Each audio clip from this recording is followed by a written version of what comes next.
আজকে এই ভাইটা আমার কাছে এসেছে হচ্ছে পুরুলিয়া থেকে। তোমরা এখন ভাববে যে পুরুলিয়া থেকে এত দূর থেকে কিভাবে তোমার কাছে চুল কাটতে এলো?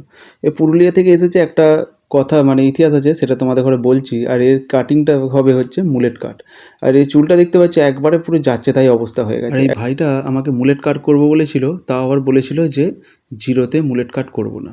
তো 0.5 mm কিংবা 1.5 mm আমি মুলেট কাটটা করব। এই ভাইটার এমনিতেই চুলটা প্রচণ্ড পাতলা, তাই একে করে দিয়েছিলাম হচ্ছে 1.5 mm মুলেট কাট। প্রথমে রাইট সাইডটা আমি কাটলাম, দ্বিতীয়বার আমি দেখাচ্ছি, দেখো লেফট সাইডটা কাটবো।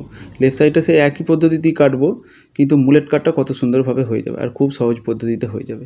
তোমরা যারা যারা মুলেট কাট শিখতে চাইছো বা মনে হয় যে মুলেট কাটটা খুবই সহজ বা শক্ত, সেরকম কিছু ব্যাপার নয়। মুলেট কাটটা খুবই শক্ত নয়, সহজই একদম। আর এই ভাইটা পুরুলিয়া থেকে কাজে এসেছিলো আমাদের এই শাহপুর গ্রামে ত্রিপল ফ্যাক্টরিতে। তো ত্রিপল ফ্যাক্টরিতে কাজে এসেছিলো, তো আমার একটা ভিডিও ওর কাছে গিয়েছিল কিছু কারণের জন্য, মানে ভাইরাল বা কিছু কারণের জন্য গিয়েছিল। সেই কারণের জন্যই ভাইটা আমার কাছে এসেছিলো যে দাদা আমাকে মুলেট কাট করে দাও। মুলেট কাটটা যখন রেডি হয়ে গেছিলো তখন আমাকে বলেছিল, দাদা যা কার্লি হেয়ারগুলো আছে সেগুলো খুব ছোট করে দাও, তা নাহলে খুব বাজে লাগছে দেখতে, কারণ অনেক দিন চুল কাটা হয়নি, প্রায় মাস 6 ধরে। তোমরা অনেকেই আমাকে কমেন্ট করছো যে আমার কাছে চুল কাটতে আসা মানে ছাপড়ি হেয়ার কাট ছাড়া কিছু কাটি না।